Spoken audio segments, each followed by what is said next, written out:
Avant d'aller voir les amis, il faudra leur téléphoner. Il y a un temps pour chaque chose, la vie, ce n'est pas rose. La fin du monde est à cette heure. Il reste 1 heure avant la fin du monde. Le ciel s'est enfin mis d'accord, éliminons de l'univers la race humaine par la mort. La parole est à Jupiter, envoyons donc un météore sur cette engeance que j'aborde, sauf sur Gertrude que j'adore.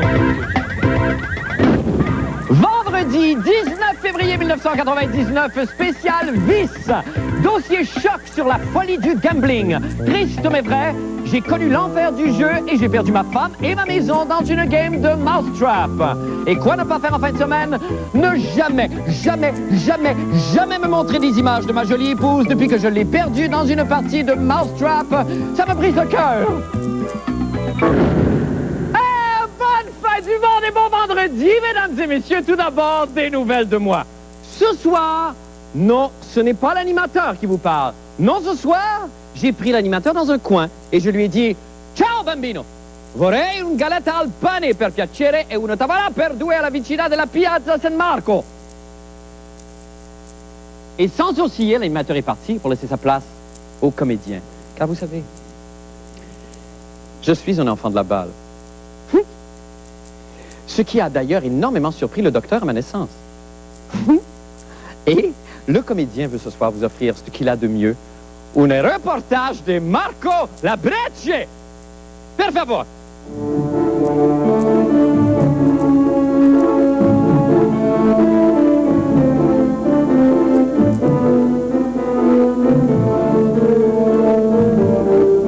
De faire une espèce de rétrospective de ma carrière au Rideau Vert. Ça fait quand même 50 ans que j'ai joué au Rideau Vert. J'y ai appris plein de choses. C'est pas tellement, je crois pas vraiment à la distanciation. Non seulement ça, c'est que c'est une espèce de tradition qui se perpétuait parce que mon père y avait joué beaucoup et puis il y a toute une famille au Rideau Vert que j'ai jamais retrouvé nulle part ailleurs d'ailleurs, autant au niveau technique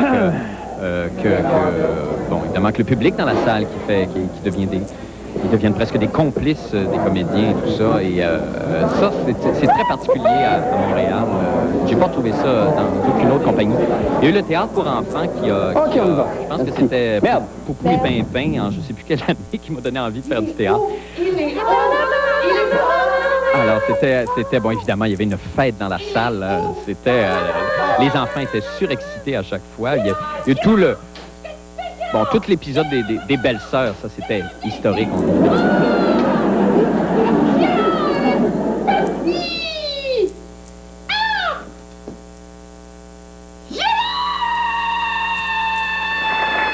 Il y a eu toute la période du théâtre engagé, les pièces de Robert Guric, toute cette espèce de folie. On assistait vraiment à l'effervescence du théâtre collectif québécois. Et qui était chanté, bon, c'était un peu naïf, mais en même temps, c'était bouleversant. Il y a eu Aurore l'enfant martyr. Aurore l'enfant martyr, ça a été le plus grand rôle de ma carrière, je pense.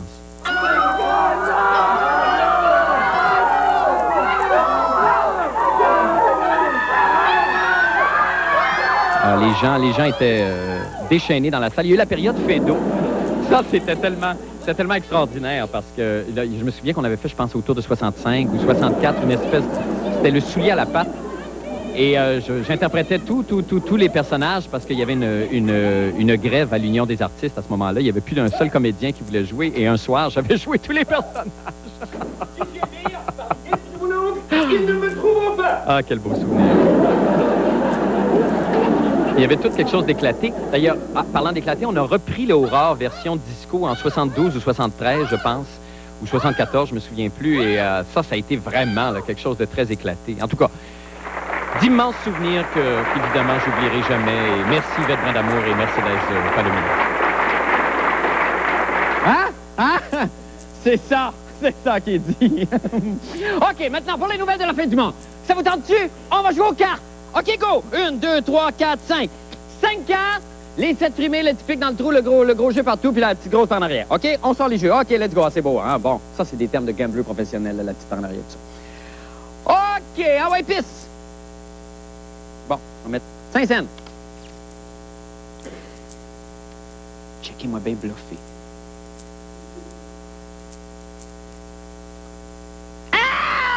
Ouch! Ouch! Ah, ça fait mal! là.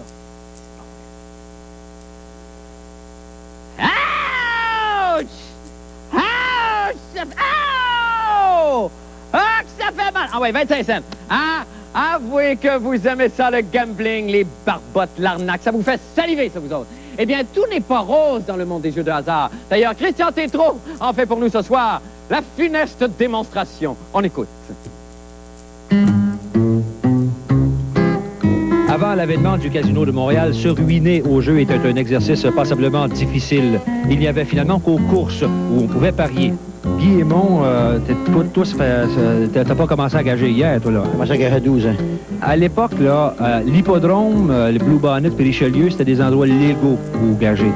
Mais à part de ça, les gens, ils gageaient où, illégalement? Sur les preneurs au livre, j'appelle ça bookies, si tu veux, en anglais, là, mais les preneurs au livre, il y en avait partout dans la province de Québec. Parier, par exemple, sur un match de hockey était un exercice très privé et complètement illégal. Heureusement, l'Auto-Québec est venu dans le portrait, puis maintenant, ben, on peut le faire. Plus on rend accessible le jeu, plus il y aura effectivement du développement de pathologie. On évalue à 4500 joueurs pathologiques au Québec présentement, chaque année. Bien au-delà du casino, il existe plusieurs façons de se faire laver. Moi, si je te disais que j'ai 100 piastres à aller gager, puis je vais aller gager dans des slot machines, qu'est-ce que tu me dirais? Je trouve ça affreux, puis ça, c'est épouvantable. Ça, c'est le pire, parce que ça, c'est programmé pour te voler. T'as aucune chance à la terre. Moi, je les prends en pitié, ceux qui vous imaginent. On peut penser aussi au bingo, qu'on a tendance à oublier, mais qui est quand même très important. Il y a des poules de hockey, il y a des poules de baseball, de football, qui sont très bien structurés, qui sont énormes. Il y a des montants d'argent investis à l'intérieur de ces poules-là. C'est faramineux. On peut jouer à des jeux de casino ou à des jeux de hasard sur Internet. Donc, il y a des sites Internet qui sont conçus justement pour nous permettre de jouer à des jeux comme, la roulette, comme le Keno. C'est de l'argent véritable. Alors, on ne parle pas d'argent virtuel. On peut effectivement parier sa chemise et puis la perdre sur Internet. Là, on estime que cette année, il va se parier en tout pour à peu près 500 millions de dollars américains sur Internet. Et là, c'est une tendance qui va vraiment en s'accroissant. On prévoit que ça va atteindre probablement 5 à 10 milliards de dollars américains d'ici 5 ou 10 ans. Moi, enfin, je peux te dire que là, 20-25 ans, j'étais réellement, tu peux le voir, un gros gambler. Moi, ici, je suis dans les jambes. J'ai fait des pas aussi, je peux te dire que après, j'ai lâché le Journal de Montréal en 80, je vais donner qu'un exemple. J'ai vécu 4 ans juste du gambling. J'ai fait des pas aussi de 60 000, 35 000, 30 000, je les ai faites. Les enfants et les adolescents sont très friands des gratteux. Et ça commence assez tôt. Quand il y a une habitude de jeu dans la maison, que ce soit les cartes, que ce soit n'importe quoi, l'enfant intègre le comportement, puis assez rapidement, il va se mettre à développer lui-même ce phénomène-là, comme étant, c'est normal, c'est dans la norme. Mais toi, personnellement, là, qui as toujours été dans le milieu du gambling, as-tu déjà eu l'intention d'arrêter? Non. Famille, travail, criminalité, tous les secteurs où l'individu peut être impliqué va être affecté, va être touché. On parle d'impact, de coûts pour la société dans tous ces différents secteurs-là. C'est des milliards de dollars de coûts. Yes! Et c'est lui le démon du jeu. Il est à ma gauche, Christian Tétrault. Salut, mon Marc. Bonsoir. Oui, ça va bien. Oui, ça va très bien, Oui. toi-même. Ben oui. Belle semaine. Ah, pas pire. OK. Ah, ouais. Alors, Christian, effectivement, il y a beaucoup... D'abord, on a appris... Moi, je savais pas qu'on pouvait jouer par Internet. Ben Je savais oui. pas qu'on pouvait parier par Ben Internet. oui, tu peux jouer par Internet. C'est simple comment ça fonctionne. Ouais. C'est, tu donnes ton numéro de carte de crédit. Ah, OK. Et puis, tu l'accordes, tu dis, OK, ben moi, mettez-moi 2000 piastres en banque. Alors, OK. tu joues avec ces 2000 piastres-là. Et puis, tu peux être payé inversement. Tu peux être payé. Mais il y a différentes façons de te payer. Il y a certains casinos qui vont t'envoyer un chèque. Oui. Il y a un certain risque à courir. Et il y en a d'autres qui vont rajouter comme à ton crédit, qui vont créditer 500 Ça, c'est sûr, ça, on peut faire ça sans... non, il y a certains risques. Il y a des risques de te faire fourrer, ni plus ni moins. OK. Ça se peut qu'ils ne t'envoient pas ton chèque, finalement. Ah bon, c'est possible. un risque. C'est un risque. Ça peut être un risque. C'est drôle parce que ça a été longtemps illégal, le jeu à Montréal. Oui. Et là, inversement, aujourd'hui... C'est plus que légal. C'est plus que légal. C'est géré par l'État. Oui, absolument. Mais, en revanche, il faut que quand même l'Auto-Québec donne une part des profits. C'est-à-dire que le Casino de Montréal sont censés donner 5 de leur revenu annuellement à des organismes qui s'occupent de ceux qui ont des problèmes de gambling, les parieurs pathologiques, etc. Ces sommes d'argent-là, c'est difficile de savoir où est-ce qu'elle va. C'est difficile de savoir. Parce que là, il était censé donner 14 millions l'année passée. En 98-99, c'est 14 millions qu'il devait donner. Et j'ai rencontré le monsieur d'orientation Praxis qui, lui, sa job dans la vie, c'est ça, d'aider les... Puis il n'a jamais vu la couleur de sa voix. Il a approché les organismes gouvernementaux pour en avoir, pour savoir qu'est-ce qu'il fallait qu'ils remplissent comme critères. Et puis il n'a jamais eu droit à avoir une scène. C'est important parce que ça, il y en a qui vont jusqu'au suicide, là, les parieurs. C'est-à-dire que la police de Montréal m'a dit qu'il n'y avait eu aucun suicide de répertorié officiellement ayant rapport directement au jeu. Mais par contre, j'ai rencontré plein de monde qui sont habitués au gambling, qui, eux, jurent le contraire, que ça se passe très souvent et très régulièrement. C'est pathétique. Oui, absolument. Êtes-vous un parieur, vous? Non. Oui, je le suis. Ah bon? Oui. Oui. Bon avenir, bon moral, Christian. Oui, très bon. Non, je sais pas, hein? Merci. Misez gros en fin de semaine? Ah oui. Merci beaucoup, Christian. Nous allons faire une petite pause et nous revenons avec M. Bruno Blanchet. Restez avec nous.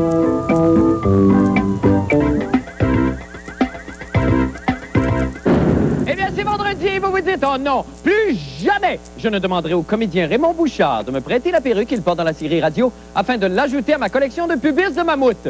D'ailleurs, est-ce qu'on a... écoutez, je suis pas capable de me... À chaque fois, je la demande. Est-ce qu'on a une image de la perruque de Raymond Bouchard dans la série? Ah, boy!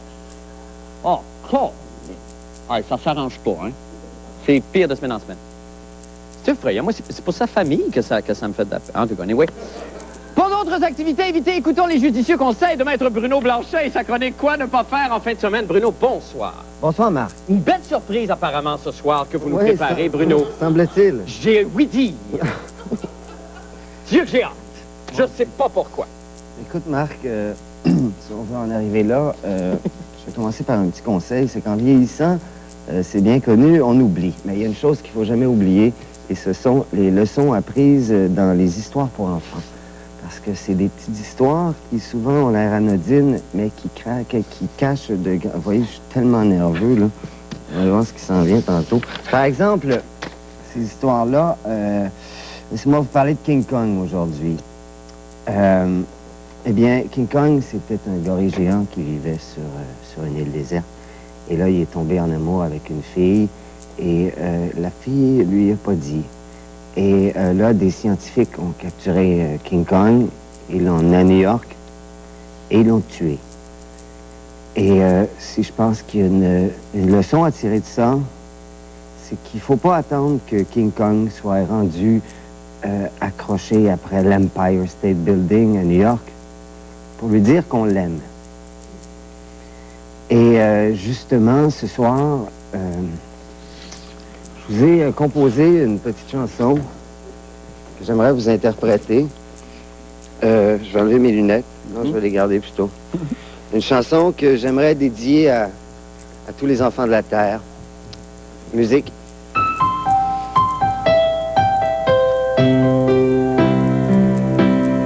C'était un gorille qui n'avait jamais eu de la peine. Là, il est arrivé la fille et des scientifiques aux yeux de haine, lui qui ne connaissait que le ciel bleu et la jungle des amoureux. Un gorille qui voulait vivre, qui ne voulait pas mourir.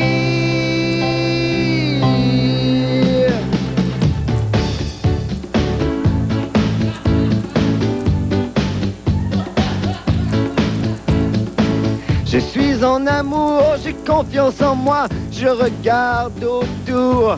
Je sais que tu es là car tous les jours, 24 heures, ça fait King Kong dans mon cœur.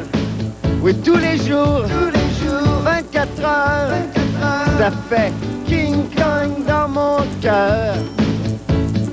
Toi le héros des petits et des grands, tu es parti trop tôt. On n'a pas eu le temps de s'aimer, s'aimer confortablement.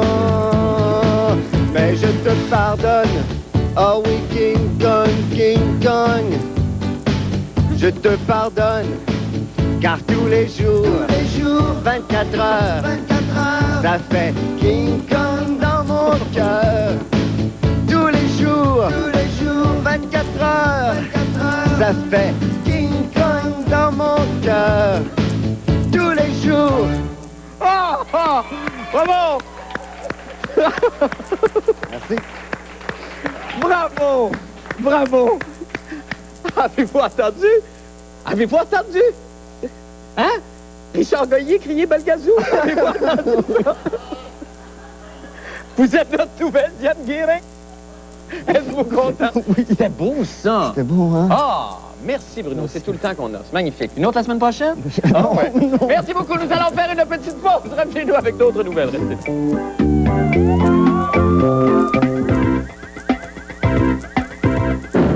Dieu, c'est la fête. Voici venu le temps de vous présenter maintenant le pire moment de la semaine. Oui, celui-là même qui vous fait dire à vous à la maison, bonne Sainte-Anne, aiguise le pic à glace, Charmaine. C'est à soir que je t'apprends à faire une lobotomie, je suis plus capable. Eh bien, cette semaine, le pire moment est une gracieuseté de...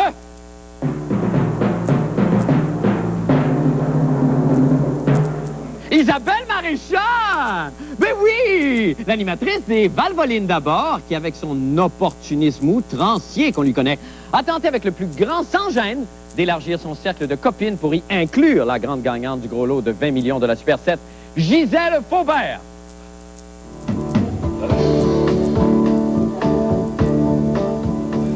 Mais je pense qu'à deux, on va être plus forte. Gisèle toute seule, c'est sûr, ça m'inquiéterait, mais bon, le fait que je sois là, une bonne amie. Vous savez, c'est vraiment dans les moments comme ceux-là qu'on se rend compte de ses vrais amis. L'amitié, ça n'a pas de prix. Tellement intime, là, je vous dis que je sors même ses poubelles, hein. S'il y a quelque chose d'assez personnel, c'est bien des poubelles. C'est pour vous montrer à quel point, là, finalement, Gisèle et moi, là, c'est viscéral. Tu sais, Gisèle, on a toujours été très amis, hein? Oui, ben oui. Non, mais c'est assez important pour moi que tu ne l'oublies pas aujourd'hui. Oui, combien tu veux?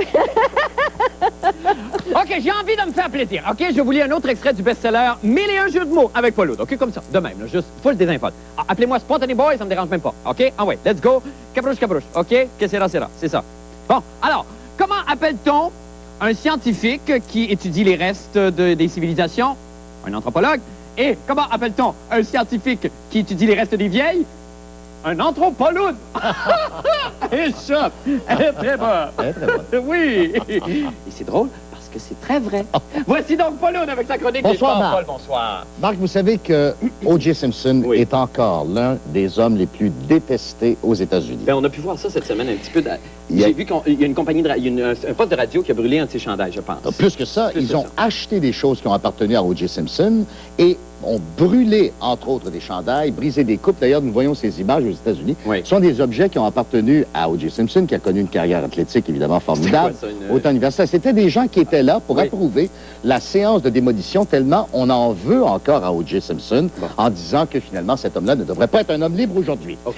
Quel est l'homme le plus détesté en ce moment au Québec? On s'est dit que c'était évidemment Claude Brochu, C'est ça. des Expos. Ah oui. Alors, il y a des gens qui nous ont demandé de faire la même chose ici ce soir. OK. Et nous allons donc, et contre nature, parce que je sais, Marc, que tu es un Vous êtes- non-violent Oui, c'est ça, exactement. Vous êtes un pacifiste. et que je suis de philosophie bouddhiste. Oui. Donc, vous nous excuserez, mais il y a des gens qui nous ont demandé ce soir de nous livrer à une séance de démolition de ces objets qui appartiennent véritablement authentifiés à Claude Brochu, comme OK. cette paire de lunettes signature. OK. Je vous demanderai d'enfiler vos lunettes de construction Ah, parce Seigneur. qu'il peut y avoir du danger. Oui. Alors donc, ces lunettes qui appartiennent à Claude Brochu, Oh, mon Voilà. Dieu. OK, d'ailleurs, ça, c'est fait. doivent être OK, c'est éclatées, réglé. tout ça. Seigneur, Paul. C'est un bâton ici Oui. qui contient d'ailleurs des autographes de grands joueurs Oui. qui appartient effectivement à Claude Brochu. Mais avant toute chose, ce flamant rose qui provient, eh oui, de la résidence de Claude Brochu en Floride, et je vous demanderai de m'assister, Oui, Paul. car nous avons décidé que Claude Brochu Mon était Dieu, l'homme mon à Dieu, abattre, merci. incluant ses flamants roses.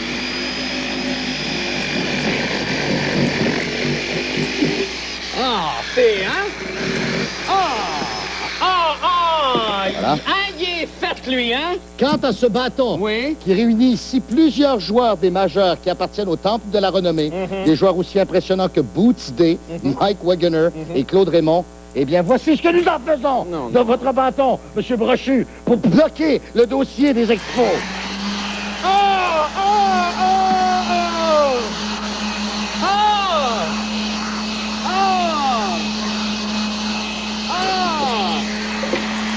Et voilà, Oh! C'est dur, c'est dur, c'est dur, c'est dur. on Ah, ne se que laissera c'est dur. pas voler Non. notre équipe de baseball de cette façon-là. Oh non, c'est dur, hein, ça? Est-ce qu'on a assez mis? Hein? Est-ce qu'on a assez mis? Y a-t-il autre chose, là? Je fais le destroy.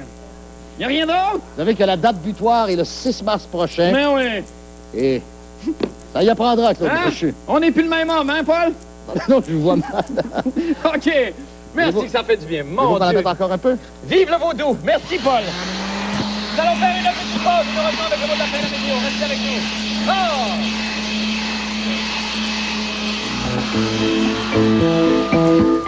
Oh!